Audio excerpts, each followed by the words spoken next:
Bonjour à toutes et à tous, ça me fait très plaisir de vous retrouver. Soyez les bienvenus dans notre émission ici 3DS pour parler de la Bible, pour ouvrir la Bible et en discuter. Et nous sommes toujours ce trimestre dans notre étude sur le grand conflit. Nous en arrivons cette semaine à la leçon numéro 11 et qui s'intitule « Le conflit imminent ». Et pour discuter de cette thématique, on va prendre plusieurs textes bibliques qu'on va pouvoir discuter ensemble. Mais j'ai deux invités qui sont avec moi autour de cette table et que je me réjouis d'accueillir, qui sont Elisabeth à ma droite d'abord et puis Kaïk qui se trouve à ma gauche. Je vous laisse vous présenter en quelques mots. Alors j'ai le plaisir de travailler ici à la Fédération des Églises Adventistes de Suisse romande et du Tessin en tant que responsable du département prière. Je fais partie de l'église de Lausanne et je suis mariée, j'ai 2 enfants. Merci Elisabeth, sois la bienvenue. Merci. Kaïk. Moi, je suis un étudiant de master en théologie chrétienne à Cologne-sur-Salève. Je suis à la première année, environ, disons. Je suis marié, j'ai 26 ans. Et puis, je travaille avec la jeunesse de la Fédération des Églises Adventistes de la Suisse romande et du Tessin. Et je suis membre de l'église Conviva à Genève. Très bien, merci pour ces présentations. On se retrouve tout de suite, les présentations sont faites, on commence tout de suite.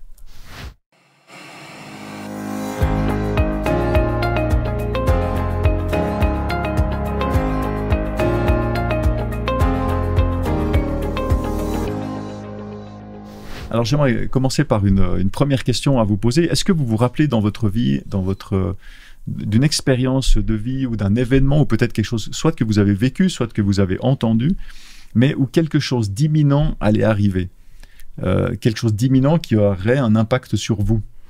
Est-ce que ça vous est déjà arrivé? Comment est-ce que vous avez réagi finalement et puis quel a été le résultat? Alors, en tant que femme peut-être, ou en tant que maman surtout, la chose la plus marquante qui me soit arrivée, c'est d'avoir mes enfants. Et puis, c'est quelque chose qu'on sait qui va arriver. Quand, au bout d'un moment, on sait qu'il y a un enfant qui est en route et qu'il y aura la naissance. Et puis, plein d'émotions nous habitent. Enfin, moi, habité à ce moment-là, bien sûr, il y a de la joie d'avoir un enfant, d'être parent. En même temps, il y a des peurs, de l'incertitude. Est-ce que je vais être à la hauteur? Et enfin, toutes ces émotions qui nous habitent. Et ensuite, la naissance s'est très bien passée. Et la naissance n'est que le début. Oui. Effectivement. Et finalement, ce qui m'a beaucoup accompagnée, parce que les émotions sont restées, la joie, la peur, etc.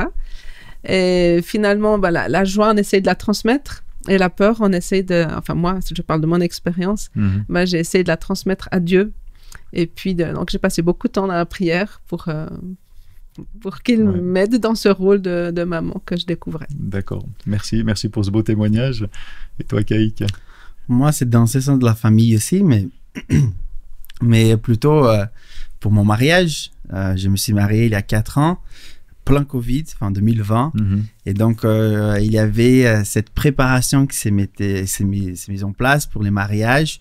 Et c'est une année qu'on a préparée. Il y a beaucoup d'attentes, beaucoup de stress, beaucoup de choses à préparer. Et tout d'un coup, on ne peut pas faire les mariages parce qu'il y a la pandémie qui explose. Et c'était imminent. Mais finalement, ça n'a pas eu place comme on voulait. On a dû décaler la date de 2-3 mois. Et il fallait préparer les choses à nouveau. Donc, c'était encore imminent. Et cette fois-ci, on a pu faire les mariages. Et c'était une période très intéressante de vivre pour moi parce qu'il y a plein de sentiments qui envahissent. On est content, on a peur, on a les stress. Et finalement, les résultats, ça fait 4 ans qu'on est dans cette aventure du mariage avec Hélène. Et je suis très heureux. Magnifique. Des belles expériences tous les deux entre les enfants, le mariage. Et c'est vrai qu'il y a cette notion, moi je décèle un peu ça dans vos propos, c'est qu'il y a cette notion d'imminence qui est à la fois, on s'en réjouit et on a l'impression que le temps est trop long, puis on a envie que ça arrive plus vite, et en même temps on a peur et c'est presque trop court, on a envie d'avoir un peu plus de temps pour absorber, pour gérer, etc. C'est quelque chose de très très intéressant. On va commencer maintenant à ouvrir la Bible, on va regarder ce que la Bible nous dit sur la thématique de cette semaine, et pour ça j'aimerais d'abord vous inviter à prier avec moi. Seigneur notre Dieu, nous voulons te remercier parce que nous pouvons être ici, nous pouvons discuter de ta parole, nous pouvons librement réfléchir et pouvoir échanger, que tu puisses être parmi nous, que tu puisses vivre en nous, nous inspirer, Seigneur, et nous permettre de nous enrichir et de construire notre relation avec toi. Seigneur, nous te prions la même chose pour tous ceux qui nous écoutent, qui nous regardent, Seigneur, que tu puisses être avec chacun, et nous te prions au nom de Jésus. Amen. Amen. Amen. Alors, cette semaine, nous avons comme fil rouge un texte biblique qui est tiré de Jean au chapitre 17 et verset 17, et qui dit, alors je vais lire ce verset dans deux versions de la Bible différentes. La première, c'est dans la version à la colombe, où c'est écrit « Sanctifie-les par la vérité, ta parole est la vérité ». Et dans la version NBS, « Consacre-les par la vérité, c'est ta parole qui est la vérité ». J'aimerais tout de suite rebondir sur ce texte qui introduit plusieurs éléments que j'aimerais qu'on discute et qu'on clarifie un petit peu ensemble pour débuter notre discussion. Dans ce texte que je viens de lire, qui parle et à qui ? Donc, quelle est la personne qui prend la parole et qui s'adresse à qui et au sujet de qui ? Et alors, c'est plusieurs questions, mais c'est un petit peu pour brosser l'ensemble de ce qui ressort de ce texte. Qu'est-ce que ça signifie sanctifier ou consacrer ? Dans les deux versions, il y avait ces deux termes qui apparaissaient. Et la relation entre la vérité et la parole, qu'est-ce que c'est la parole et quel lien il y a avec la vérité ? Est-ce que vous pouvez nous éclairer deux, trois petites réflexions autour de ce texte ? Bon, les textes de Jean 17, c'est un de mes préférés dans la Bible. Honnêtement, c'est un texte tellement beau, tellement riche. Et c'est tout ça parce qu'en fait, c'est Jésus qui fait une prière. Donc, Jésus doit faire une prière. Ce sont des moments qui précèdent sa mort, juste avant. Et donc, il va faire cette prière. Il va mettre dans cette prière plusieurs éléments. Un de ces éléments, c'est par rapport aux croyants. Un autre, c'est par rapport à ses disciples. Et tout ça autour de l'unité dans le corps du Christ, c'est-à-dire dans l'unité en Dieu. Et alors, donc, Jésus, il va parler de ça, il va prier. Et à ces moments-là, il prie pour ses disciples. Et donc, il dit au Père, « Père, sanctifie-les, ou consacre-les dans la vérité, ta parole est la vérité. » Donc, c'est Jésus, Dieu, qui parle avec son Père dans ces moments qui précèdent sa mort. Il y a ces désirs que ces croyants puissent être unis dans un seul corps, disons. Et c'est intéressant parce qu'en fait, les mots qui est traduit par sanctifier ou consacrer, c'est un seul mot en grec. Et il y a cette origine, disons, qui trouve ses racines dans mise à part, ou une séparation, disons. Donc, dans les contextes, ça fait un peu bizarre en français, mais c'est comme si Jésus demandait « Père, mettez-les à part dans la vérité, ta parole est la vérité. » Et donc, comment on peut concilier les deux choses? Parce qu'en fait, mettez-les à part dans la vérité, c'est parce qu'en fait, on comprend bien dans les livres de Jean, la vérité, c'est Jésus lui-même. Et donc, la parole... au chapitre 1er. Au chapitre 1er, il y a aussi les chapitres de Jean 8, 8 verset 40, qui laisse ça bien clair. « Je suis la vérité, les chemins et la vie. » Et donc, Jésus, il est la vérité. Et donc, la parole que Dieu envoie aux humains, c'est cette parole, cet évangile de Jésus qui vient et qui s'incarne en tant qu'être humain pour amener l'être humain égaré à Dieu. Donc, quand il dit, c'est comme s'il disait « Père, mettez-les en moi, dans cette vérité que tu as envoyée à la terre, pour qu'ils puissent être tous unis. » Donc, c'est pas les mots sanctifiés a pris un autre sens dans nos jours, mais il y a cette question de mettre à part quelque chose à Dieu. Très intéressant. Oui, j'aime beaucoup cette idée de mettre à part et même de consacrer. Et consacrer, aujourd'hui peut-être on le comprend un petit peu dans un rôle, on consacre, on doit faire, on devient quelqu'un qui fait quelque chose, et je pense que ça va au-delà dans ce texte. L'idée, c'est qu'on est consacré à l'intérieur, c'est-à-dire que Dieu va changer notre intérieur. Et tu parlais de Jésus qui prie pour que Dieu mette tous les disciples en lui. Eh bien, je pense que ça va dans les deux sens. Que Jésus, il vient en nous aussi. Donc, c'est vraiment dans les deux sens. Et le fait que Jésus, qui est la vérité, qui est la parole, vient en nous, eh bien, on est renouvelé à l'intérieur, et c'est ça qui nous consacre finalement. C'est que notre intérieur désire ou a soif d'être avec Dieu et de faire ce qu'il nous demande.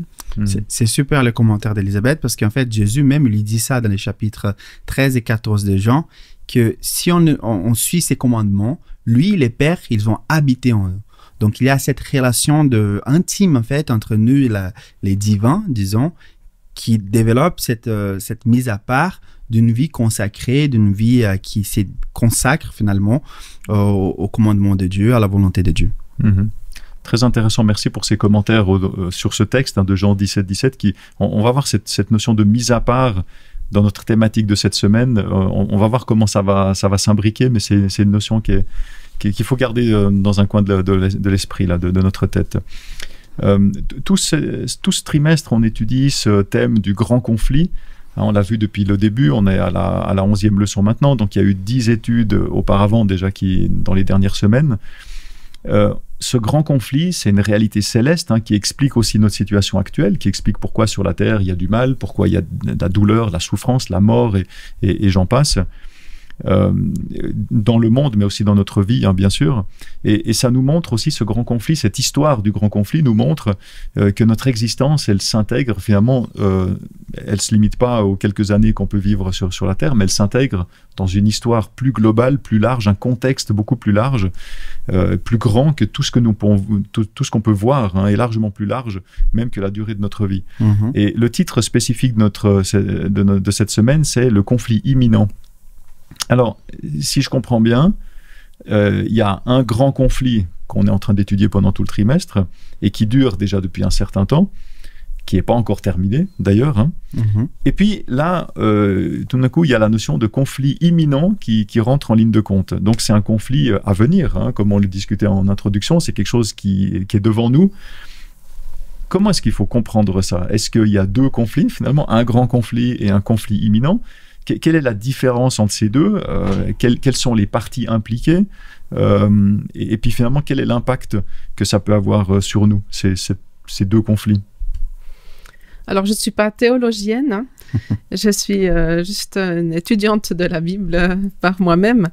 Et moi, personnellement, je pense que c'est le même conflit. Donc, il n'y en a qu'un seul, c'est-à-dire le conflit, si on résume vraiment, c'est le bien contre le mal ou le mal contre le bien. Et où on peut aussi dire le conflit de la lumière et de l'ombre. Moi, j'aime bien utiliser ces images-là. Et peut-être il y a juste un achèvement. Il y a quelque chose qui est sur le point d'arriver au bout. Après, au niveau du temps, on ne sait pas. Dieu nous promet que c'est toujours bientôt. Donc, voilà. Moi, je pense que c'est un seul conflit qui va arriver à un achèvement. Comme si on parle finalement d'une guerre globale, mais que dans cette guerre, il y a plusieurs batailles. Exactement. Quelque part, puis on arrive gentiment à la bataille finale. C'est un petit peu ça que tu veux dire. Ou bien, si je comprends bien.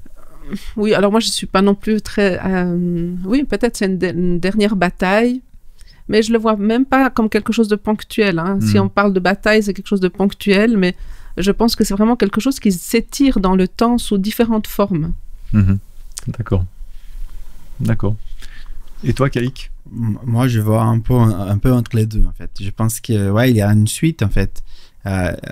Si on voit bien les textes bibliques depuis la Genèse, le but, c'est-à-dire l'objectif du mal, est toujours le même. Donc, il n'a pas changé ses objectifs, il a changé peut-être la manière comme il va manifester ça, les moyens qu'il va s'utiliser pour atteindre son objectif. Et l'objectif du bien, c'est-à-dire de Dieu, c'est toujours le même aussi. Donc, c'est de rapprocher l'être humain qui a été créé parfait et Dieu, et il va trouver aussi ses moyens pour qu'il puisse faire ça à travers les siècles, les générations. Mais je pense qu'il y a bien une chose qu'il faut amener pour notre jour, en tout cas, c'est qu'en fait, c'est un conflit réel. Parce que quand on parle de la Bible, on voit beaucoup de symboles et on a la tendance à se dire à amener ça dans une réalité symbolique aussi. Mais en fait, c'est un contexte réel.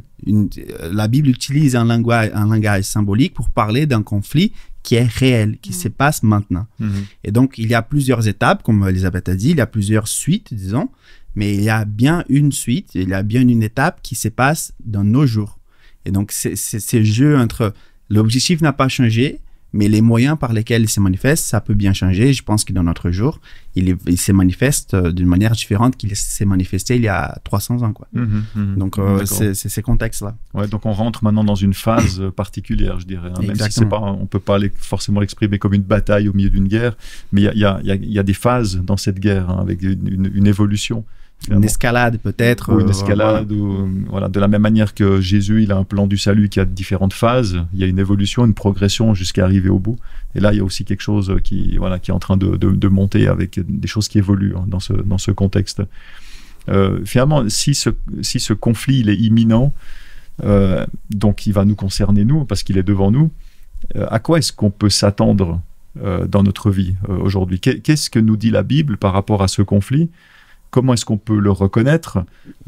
Qu'est-ce qui va se passer? Est-ce que finalement, on parle de conflit, en général, on a peur. Est-ce qu'il faut avoir peur? Est-ce qu'il faut se réjouir parce qu'il y a une issue qui est annoncée? Pour aujourd'hui, ça veut dire quoi concrètement?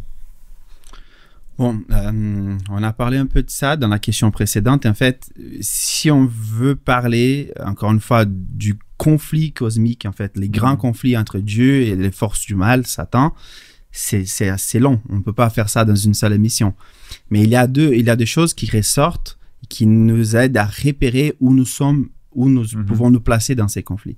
En fait, on parle beaucoup du livre de Daniel et puis dans le livre d'Apocalypse aussi par rapport à ces conflits qui, plus on avance dans l'histoire, plus il arrive à son terme.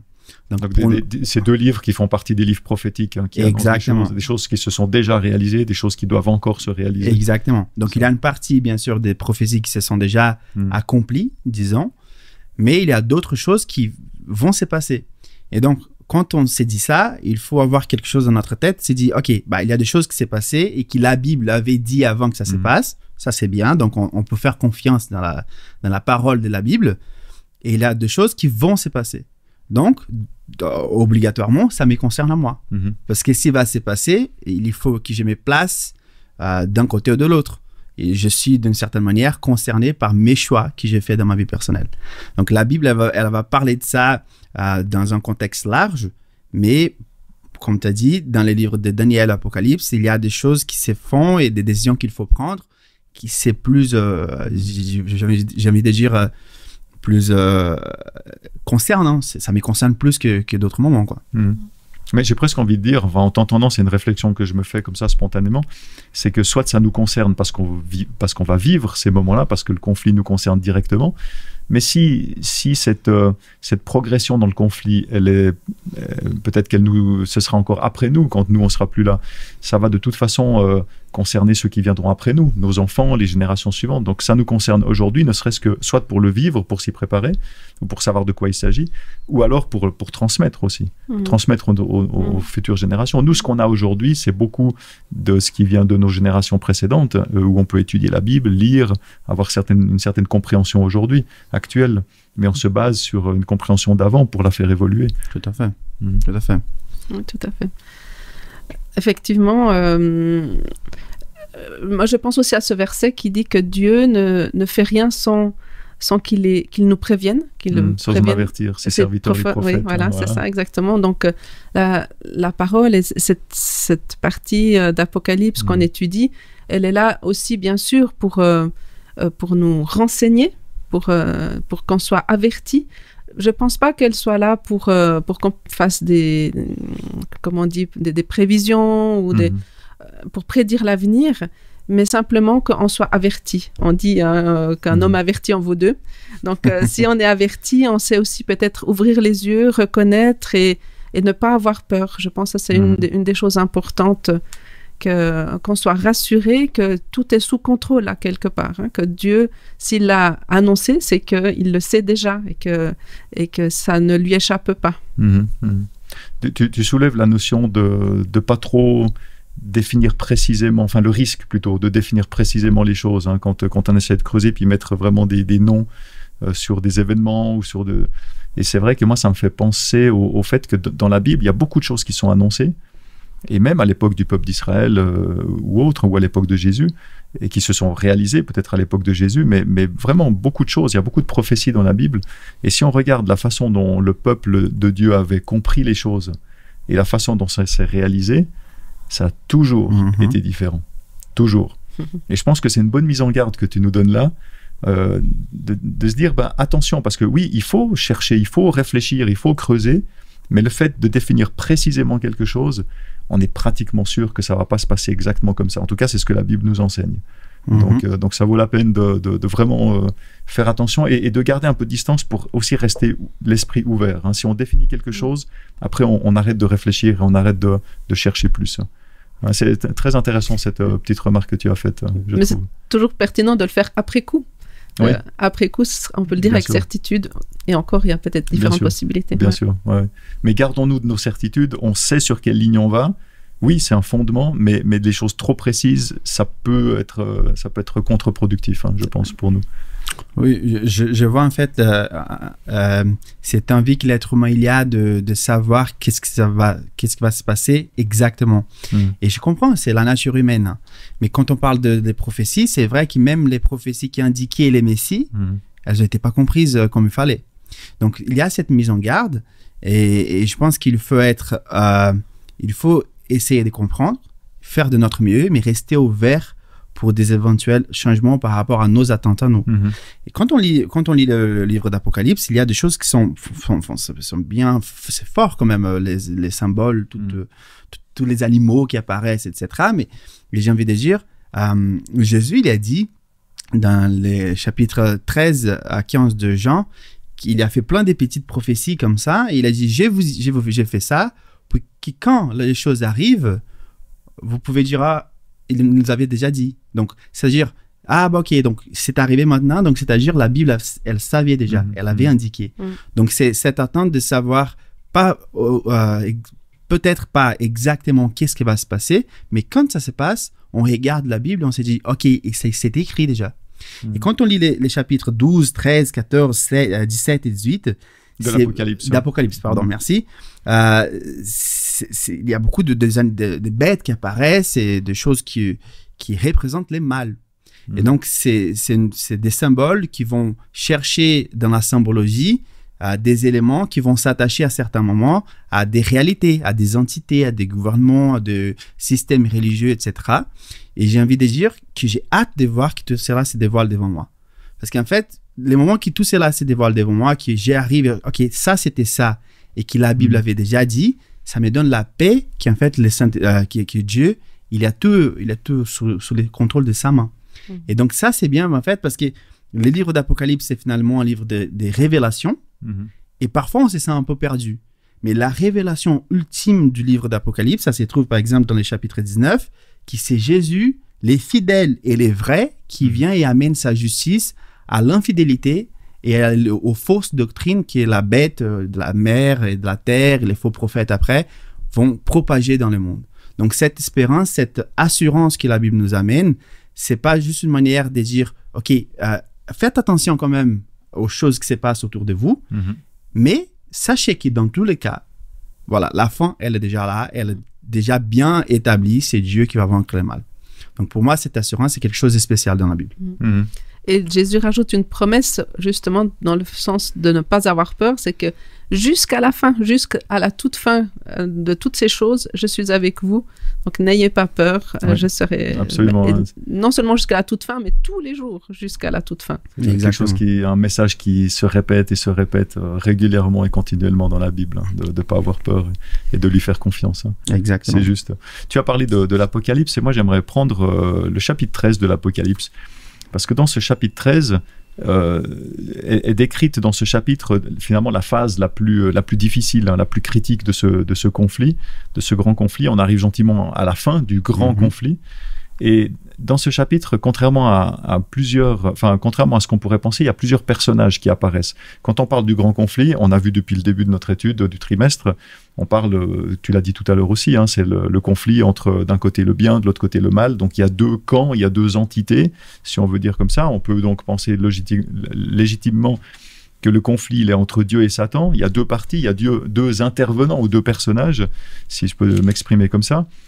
On peut éventuellement ajouter, peut-être comme personnage supplémentaire, qu'il y a les humains ou l'humanité, hein, qui se retrouve un peu là au milieu de ce conflit et qui est appelé d'ailleurs à prendre position, hein, pour ou contre l'un ou l'autre des camps. Mais dans le chapitre 13 d'Apocalypse, on voit qu'il y a plein de différentes entités, hein. Il y a ou des intervenants ou des personnages, suivant lequel terme on prend. Il y a une bête qui monte de la terre, il y a un dragon, il y a les saints, il y a les habitants de la terre, il y a l'agneau immolé. On voit qu'il y a une multitude de personnages qui commencent à rentrer en ligne de compte. Et Apocalypse 13 au verset 9 nous dit encore « Si quelqu'un a des oreilles, qu'il entende ». Waouh. Alors, c'est un peu comme si on crée un peu la confusion avec plein de personnages. Et puis après, on nous donne un peu le message en disant que celui qui peut comprendre, qu'il comprenne. Voilà, c'est... Et puis après, à partir du verset 11, il y a encore une autre bête qui monte de la terre, cette fois-ci. Et puis ça, c'est encore un intervenant de plus. Et c'est un texte, et tu l'as dit, hein, l'Apocalypse, c'est une révélation. Ça devrait nous éclairer, ça devrait nous donner des choses. Et là, on a l'impression qu'au lieu de nous éclairer, finalement, ça nous embrouille plus qu'autre chose, hein, avec tous ces personnages qui arrivent. Et si on veut simplifier les choses, prendre un petit peu de hauteur, revenir dans ce contexte du grand conflit qui oppose Dieu et Satan, est-ce que c'est correct de dire que ces bêtes sont des marionnettes entre les mains de Satan? Et finalement, peut-être de pas trop, en tout cas pas plus qu'il n'en faut, de s'attarder sur ces bêtes ou tous les autres intervenants, mais de garder à l'esprit que finalement, il y a deux intervenants principaux qui sont Dieu et Satan. Ça nous évite peut-être de nous embrouiller dans trop de personnages.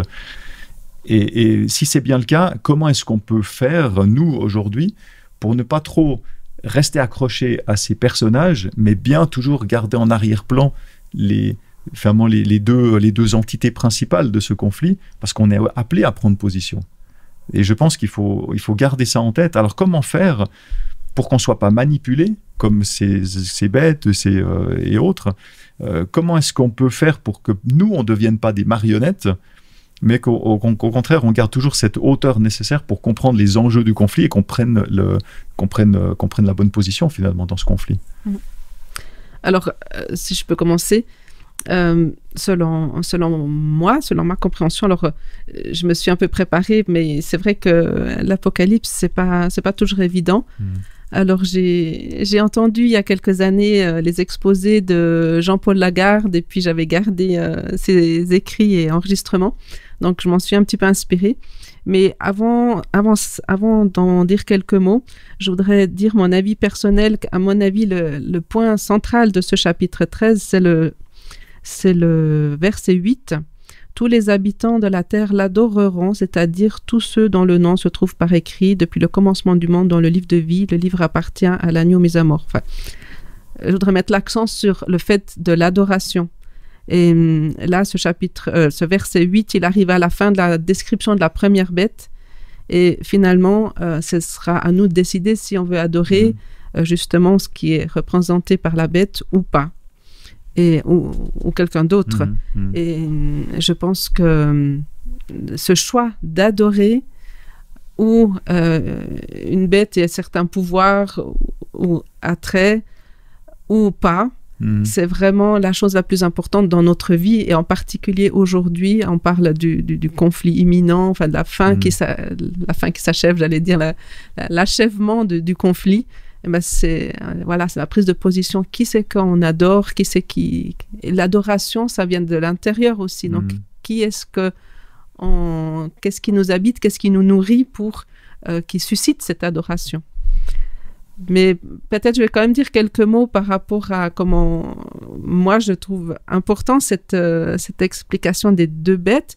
Et une des particularités de Jean-Paul Lagarde, c'est qu'il explique tout l'Apocalypse par les textes bibliques eux-mêmes. Il ne fait pas d'interprétation.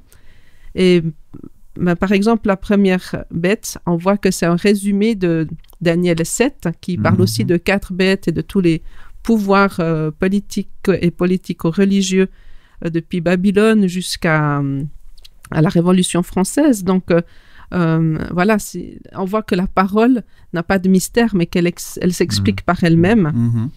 Ensuite, les différentes couronnes, c'est des rois, tout simplement. Et puis, le côté... on parle aussi de cette bête qui blasphème. Et le blasphème, évidemment, ça fait partie de l'aspect religieux.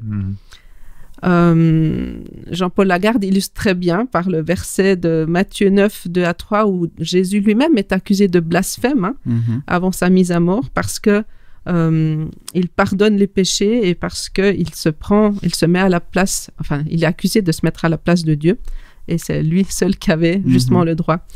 Et c'est intéressant de voir que cette bête est accusée de blasphème et Jésus aussi. Et finalement, c'est à nous de choisir si on veut adorer cette bête ou Jésus. Et puis, la deuxième bête, il y a aussi une explication dans la parole, dans cette deuxième bête qui sort de la terre. La notion de la terre a été prise un petit peu plus tôt par rapport à la femme qui s'est, donc au chapitre 12, la femme qui s'est enfuie la terre qui est venue au secours de la femme. Et ce serait le moment après les persécutions, donc à la fin de tous ces empires, à ce moment-là, donc il y a eu la révolution en France et l'Église a perdu son pouvoir. C'est un petit peu, c'est vrai qu'il y aurait beaucoup de choses à dire, je ne vais pas apporter de confusion. Comme ça avec l'histoire, si on reprend les prophéties de Daniel, comme tu dis, avec plusieurs histoires parallèles qui mettent en évidence tout un plan, un déroulement de ce qui doit se passer dans l'humanité. Ça fait partie des prophéties que Dieu nous donne dans la Bible et qui sont déjà en partie, en tout cas dans Daniel, qui sont en partie réalisées déjà, sur lesquelles on peut s'accrocher. Où il y a vraiment des réponses qui sont précises. Et là, tu fais le pont avec l'Apocalypse, où on voit ce lien entre les deux et quelque part la continuité. C'est très intéressant de voir cette continuité dans le texte par des textes, soit dans Daniel, soit dans l'Apocalypse, qui ont été écrits par d'autres personnes à des milliers d'années d'intervalle et finalement qui reprennent les mêmes éléments. Et on peut éventuellement dire que peut-être Jean, il connaissait déjà Daniel, etc. Mais Jean, il a raconté une vision qu'il a reçue. Donc c'est encore différent la source. Donc c'est très intéressant de faire ces parallèles pour essayer de comprendre ce que ça veut dire pour nous aujourd'hui. D'ailleurs, il y a une vision où Daniel et Jean seraient dans la même... Donc. Enfin, c'est mes souvenirs des exposés de Jean-Paul Lagarde. Oui. La dernière vision du livre de Daniel serait la même que chez Jean. Chez Jean, ouais, tout à fait. Ok. Je pense que j'aimerais revenir dans l'aspect de l'adoration pour faire un lien avec une autre chose. C'est la question de la mise en garde. Parce qu'en fait, quand on parle comme ça, on dirait que c'est simple. Soit on va adorer un tel pouvoir, soit on va adorer un tel pouvoir, c'est-à-dire la bête, le Satan et tout ça, soit Dieu. Et je ne pense pas qu'il y aurait une personne qui allait volontairement adorer les diables comme ça. Enfin, c'est difficile à repérer ça. Et j'ai envie de dire en fait que Satan, il ne fait jamais une chose que c'est une nouvelle chose, c'est-à-dire il remplace. Donc c'est-à-dire que si maintenant on adore Dieu à travers ses moyens, il va remplacer ça pour une autre chose, pour nous tromper à nous. Et donc finalement, tu as dit comment on peut se mettre en garde par rapport à ne pas mêler d'une certaine manière dans ces pouvoirs-là. Et quand on met les doigts sur une chose et qu'on comprend que c'est vraiment ça, et il faut faire gaffe, il faut faire attention pour ne pas se mettre dedans, pour ne pas se mêler dedans, parce qu'en fait, cette question d'adorer, de l'adoration, ce n'est pas évident, ça ne va pas être quelque chose qui ça sera éclatant et ça sera visible comme ça. C'est dans les petites lignes comme ça, sera subtil, qui beaucoup seront trompés par la bête, par les faux prophètes, par les diables et tout ça. Donc, il faut se mettre en garde parce que parfois, on fait la division entre eux et nous. Mais ces pouvoirs, il va impacter d'une manière ou d'autre tout le monde. Donc, nous, il faut que, les fidèles, les chrétiens, ceux qui croient en Jésus, il faut qu'on se dise, d'accord, j'ai fait attention à ce qui se passe, mais en tout cas, de toute manière, je garde mes repères, mes principes d'adoration à Dieu. Parce que si on ouvre la porte, si on donne juste un petit espace comme ça, c'est déjà assez difficile comme ça. Donc, il faut faire attention avec cette manière de voir les pouvoirs qui vont se manifester et croire que nous, on n'est pas concernés. Tout à fait. C'est faut rester alerte, hein, rester l'esprit vif. Exactement. Et ne pas croire. On peut avoir des croyances et des fondements, et heureusement. Mais il faut toujours être attentif, hein, attentif à ce qui se passe et ne pas juste s'appuyer sur des choses qu'on croit savoir ou qu'on sait et avec certitude. C'est un peu ce qu'on disait tout à l'heure. Hein, finalement, on risque de s'enfermer dans des certitudes et finalement ne plus voir ce qui comme les Juifs à l'époque de Jésus, hein, où tout était annoncé. Tu as cité ça comme exemple tout à l'heure. Hein. Exactement. Et que quand Jésus est arrivé, finalement, ils n'ont pas su reconnaître les signes. Exactement. Et si tu me permets, Eric, en fait, c'est cette question, pour reprendre ce que je disais, la bête et aussi Babylone plus tard dans les chapitres 17 et 18, les textes d'Apocalypse nous disent que tous les peuples de la terre vont s'émerveiller avec ces faits, avec les choses que la bête a fait, que les dragons a fait et que Babylone a fait. Donc c'est pas quelque chose de petit, c'est grand parce que les gens vont s'émerveiller, ils vont dire mais ça c'est incroyable. Et donc d'une certaine manière, c'est une chose qui c'est très mauvais mais qui semble bon. Et c'est là la difficulté en fait, parce qu'on peut être pris dans ces feux croisés du grand conflit pour une chose qui semble bon, mais au fond, c'est mauvais. Quoi. Donc, voilà. Moi, ce que je ressors de vos deux interventions ici, c'est ce double aspect qu'en même temps, il faut continuer à prier, à étudier, et ça peut être vraiment aussi dans le détail, mais de jamais de perdre de vue finalement l'aspect plus global, dans que finalement il y a deux entités, il y a deux camps, on est appelé à choisir. Il y a l'adoration qui est au centre et qui va marquer la différence, hein, si on est pour l'un ou pour l'autre. Mais de garder toujours ça en tête pour pas se perdre dans les détails. Les détails ont leur importance, c'est pas pour rien que Dieu nous les donne. Mais il faut aussi garder toujours cette vision globale pour garder vraiment le grand conflit tel qu'on l'étudie ce trimestre, hein, qu'on puisse garder ça en tête. Hein. Je pense que c'est ce que je retiens de ce que vous avez dit.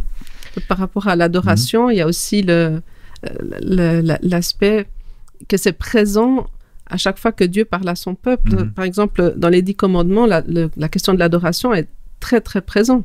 Ouais. Ça commence par dire, mais reconnais que je suis ton Dieu. Et puis ensuite, n'aie pas d'autres dieux. Et ces autres dieux, c'est ce qui vient du monde. Et puis, de ne pas dire des choses fausses de Dieu ou même de reconnaître son identité, qui il est dans le sens de créateur. C'est ça qui va nous motiver à l'adorer, et c'est présent depuis dans les fondements de ce que Dieu nous transmet. Et d'ailleurs, Apocalypse 14, verset 12 dit « Voici la persévérance des saints, ceux qui gardent les commandements de Dieu et la foi de Jésus en Jésus. » Donc ça, c'est la vraie distinction. C'est-à-dire, qui moi je suis devant ces conflits, je veux être celui qui garde les commandements de Dieu et la foi en Jésus de Jésus. Donc c'est ça, finalement, c'est ça qui va nous apporter les saluts. Cette foi dans la personne de le sacrifice et la résurrection de Jésus. Peut-être qu'il y a certaines personnes qui nous regardent ou qui nous écoutent qui se disent, oui, mais concrètement, et moi j'ai envie de rebondir sur ce que vous dites en introduisant la notion de cœur. Finalement, c'est pas tant, quand on parle d'adoration et d'adoration juste, c'est pas tant dans le faire que dans le être et dans le cœur. Alors évidemment, le faire a son importance parce qu'il va découler de ce qui est dans le cœur. Mais le cœur, c'est ça le plus important. Où est ton cœur finalement? Hein, je pense que c'est la question qu'on peut tous se poser. Où est notre cœur et dans quelle mesure est-ce qu'on a envie de louer Dieu, de se rapprocher de lui, de développer notre relation avec lui, de faire juste et de chercher à faire juste, mais en priant et en étant inspiré pour savoir comment faire. Mais d'abord comment nous rapprocher de Dieu, comment le comprendre. Je pense que c'est un aspect qui est très important, en particulier dans ce conflit où on a tendance à être submergé d'informations dans la Bible, avec beaucoup d'informations, mais submergé aussi dans notre monde, dans notre vie, dans laquelle on vit. On est tous à 100 à l'heure. Et peut-être de faire ressortir ça, finalement, où est notre cœur, et de laisser Dieu nous guider, finalement, vers lui, vers cette adoration qui est juste et qui fera la différence à la fin. C'est comme ça que Jésus résume aussi les 10 commandements. Hein. Aime ton Dieu de tout ton cœur, de toute ta pensée, de toute ta force, de toute ton âme, et ton prochain comme toi-même. Donc, déjà juste ça, c'est un programme énorme d'aimer Dieu de toute son âme, toute sa pensée, toute sa force. C'est l'essence même de son message, et de notre rôle. si on peut dire qu'il nous a confié ce rôle-là. On arrive gentiment à la fin de notre étude et j'aimerais vous laisser encore la parole pour donner une petite conclusion, de savoir qu'est-ce que vous avez retenu, qu'est-ce que vous aimeriez laisser de cette étude, et qui était assez technique aussi, il faut le dire, mais la Bible est parfois technique, donc voilà, il faut l'accepter et puis continuer à chercher, à creuser. Quel mot de la fin est-ce que vous pourriez nous donner? Moi, j'ai envie de dire... sur tous ces contextes qu'on a parlé ici, pour nos chers amis auditeurs des adventistes, Dieu nous a donné une lumière, nous a permis d'accéder à une lumière qui est une lumière assez puissante. Et cette lumière a besoin d'être amenée déjà au pied du Christ pour savoir qu'est-ce qu'on fait avec cette lumière. Et parce qu'en tout cas, il ne faut pas oublier, en fait, comme j'ai dit tout à l'heure, ça concerne tout le monde, adventiste ou pas, c'est un conflit réel qui ne se fait pas avec des armes communes, des bombes, etc. Ça se fait dans notre pensée, dans notre cœur. Donc, il y a deux pouvoirs. Un combat spirituel, une guerre spirituelle. Un combat spirituel. Donc, il y a deux pouvoirs qui se battent entre eux pour notre cœur, pour notre pensée, pour notre adoration. Il ne faut pas rater ça. Il faut, comme Eric, tu as dit, prendre un peu de l'auteur et voir que toutes les choses, tous les outils qui se manifestent pour les mâles dans cette ère, ce sont ça finalement, des outils. Qu'il y a les mâles en soi, Satan qui essaye de faire les choses avec les seuls buts, avec les seuls objectifs de nous tromper, nous. Donc, cette lumière qu'on a du livre d'Apocalypse, c'est une assurance qu'on a, qui a besoin d'être partagée avec soin pour pas faire peur aux autres. Parce que finalement, comme j'ai dit, les messages centraux du livre d'Apocalypse, c'est les saluts. Et donc, prenons déjà cette assurance pour nous, afin que ça soit une réalité chez nous. Et puis, pour partager avec d'autres personnes, cette assurance que Dieu, il a tout dans les contrôles et qu'un jour, il y reviendra. Merci, Kaïk. Oui, moi, c'est exactement ça aussi. C'est cet aspect que Dieu a le contrôle. Et ça me permet d'avoir confiance en lui, d'avoir confiance que tout se finira bien. Ouais. Et puis, la parole, en fait, la parole qui nous accompagne, qui est là, enfin, c'est un des aspects qui nous accompagne tous les jours. Ouais. Et aussi la parole qui en fait, c'est pas un secret, il n'y a rien de caché, qu'avec Dieu, il y a que de la lumière et que la parole s'explique par elle-même. Alors voilà, j'étais très enthousiaste de découvrir, mais je pense qu'il y a des choses encore à approfondir, à mieux connaître la parole. Tout à fait. Et c'est pour ça que cette émission existe, pour continuer à développer et à réfléchir. Merci Elisabeth pour aussi ton mot de la fin. Et j'aimerais m'adresser à vous aussi en espérant que vous avez apprécié ces échanges, que ça vous aide dans votre réflexion. C'est bien sûr qu'une réflexion, mais le but c'est que ça nous construise et que ça vous construise vous aussi. Et si c'est le cas, tant mieux et gloire à Dieu. Et si c'est pas le cas, peut-être cherchez encore. Et d'ailleurs, c'est un message qu'on peut adresser à tout le monde. Continuons à chercher, à étudier. On comprend pas tout, mais Dieu nous donne sa parole et nous donne son esprit pour qu'on puisse avancer. Il nous donne aussi le temps pour qu'on puisse avancer et mieux comprendre et mieux le connaître et mieux se rapprocher de lui. Je vous souhaite une très très bonne semaine et au plaisir de vous retrouver.